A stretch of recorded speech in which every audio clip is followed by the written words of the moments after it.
whenever someone becomes a parent, it's a big deal. And I just was poorly prepared. And I was overwhelmed. It was a kind of, for me, very personal, spiritual experience. That's the only way to describe it. And so it just changed everything in the sense that I felt completely responsible for this little being, and as his custodian, I wanted to make the world a better place. And I don't think that's a particularly unique feeling, but I do think that my way of handling it wasn't the best, and it ended up, I mean, it's eventually kind of rippled out into the work that I'm doing now, so I'm very happy about that. But it was a very difficult time.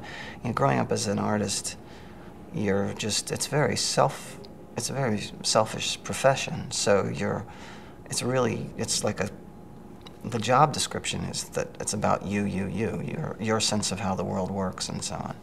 And suddenly here, and it's not about me, it's about someone else, and by extension, it's about everyone else. That was my experience of it. And the kind of work that I could do in comic books at the time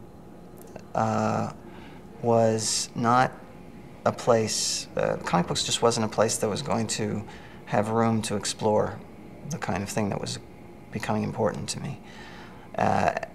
I'm thankful now, though, that the industry has changed, and certainly with book publishers putting out comic books, there's a lot more themes that are being explored, and that's really marvelous.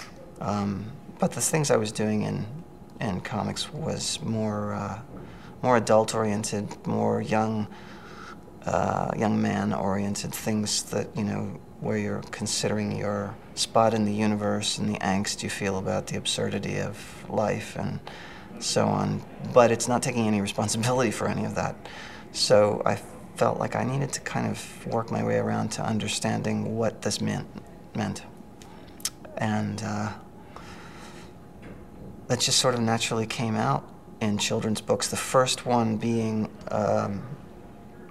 the first one that I wrote and illustrated, which was The Three Questions. And I had heard the story a long time ago. I had read the story, and then I was reading a book by Thich Nhat Hanh, who is a Vietnamese monk and a very well-known and wonderful author. And he retold the story in one of his books, the story by Leo Tolstoy.